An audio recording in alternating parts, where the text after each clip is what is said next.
konsep insan, agama dan kepercayaan.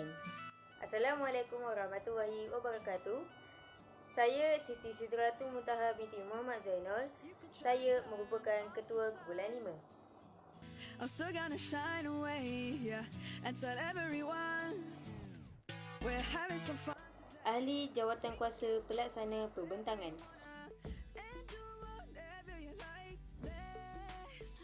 Seterusnya, Ahli Jawatan Kuasa Pelaksana Carian Maklumat. Seterusnya, Ahli Jawatan Kuasa Pelaksana Carian Responden.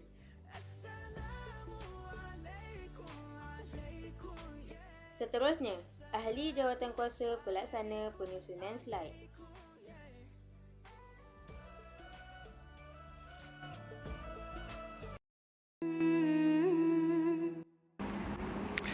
Matlamat manusia ini diciptakan di atas muka bumi adalah untuk mengabdikan diri dan menghambakan diri kepada Allah Subhanahu Wa Taala. Perkara ini telah disebut oleh Al-Quran dalam surah Az-Zariyat ayat yang ke-56 yang berbunyi A'udzubillahi minasyaitonirrajim wa ma khalaqtal jinna wal insa illa liya'budun. Mafhumnya, dan tidak aku menciptakan jin dan manusia itu melainkan untuk beribadah kepadaku. Penentuan dan penjelasan matlamat hidup yang diajar oleh Al-Quran ini adalah bertujuan untuk memandu manusia dalam menghadapi kehidupan di dunia yang sukar ini. Dalam masa yang sama, membantu mempersiapkan diri bagi menghadapi kehidupan di akhirat kelak. Selain itu, matlamat manusia diciptakan di atas muka bumi ini adalah untuk menjadi seorang khalifah.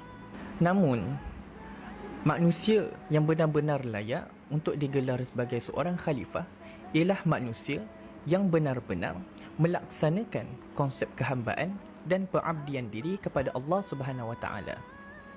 Berdasarkan 4 ciri utama.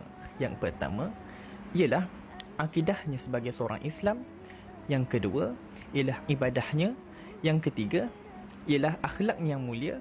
Yang terakhir sekali ialah syariatnya.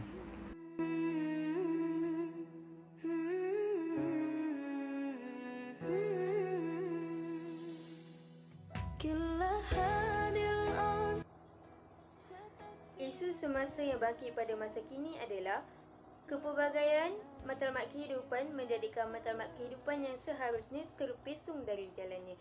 Hal ini kerana terdapat pelbagai cabaran yang terjadi. Mengapakah cabaran ini menjadikan matlamat kehidupan terpesong dari jalannya? Dan apakah cadangan pembaikannya? Antara cabaran dalam mencapai matlamat kehidupan adalah manusia sering alpa kepada Tuhan. Ini kerana persoalannya sering terlintas dalam fikiran manusia. Kenapa kita perlu beribadah kepada Allah? Justru persoalan ini perlu diambil serius.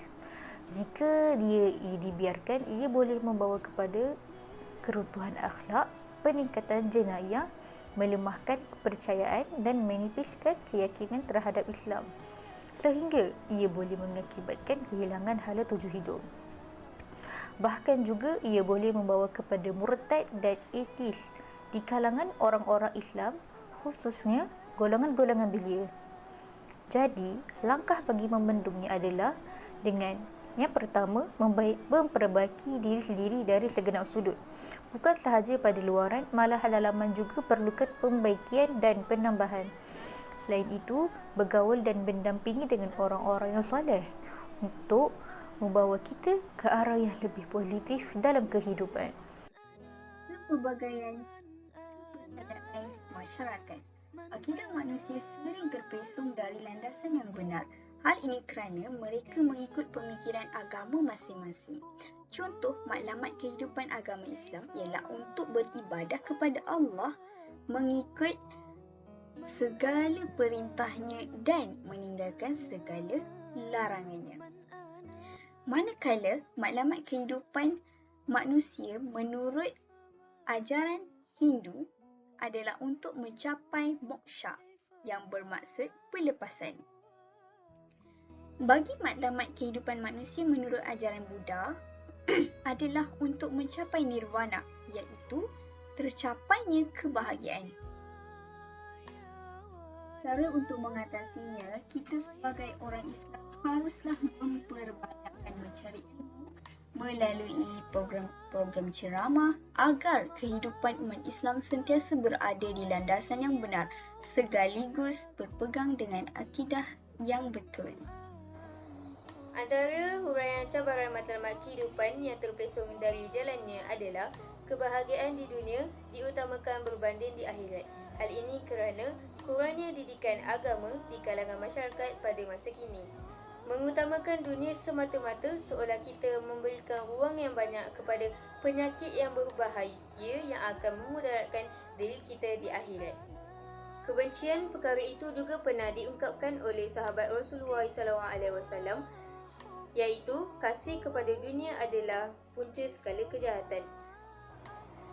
Oleh yang demikian, pihak yang bertanggungjawab seperti ibu bapa dan guru-guru perlulah memberikan didikan agama sejak bangku sekolah ataupun sejak kecil lagi agar mereka mempunyai kefahaman yang lebih terperinci untuk kegunaan dalam kehidupan.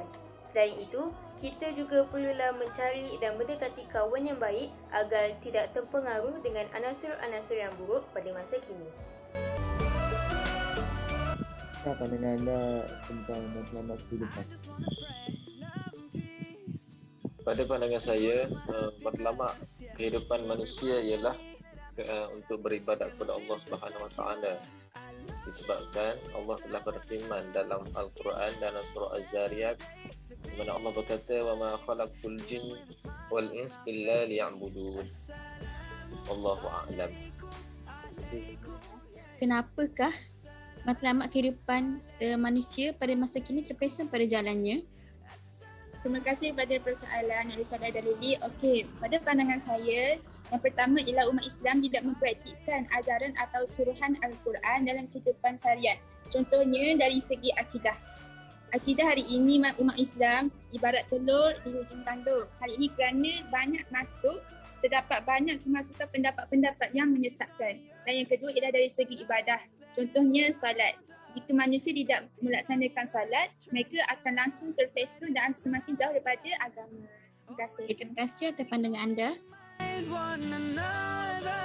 Secara tuntasnya, kita sebagai khalifah di muka bumi perlulah menentukan matlamat dalam kehidupan supaya tidak terpesong daripada landasan yang benar, seperti sentiasa mengingati Allah, mengutamakan akhirat berbanding dunia dan berpegang teguh kepada agama yang benar iaitu agama Islam.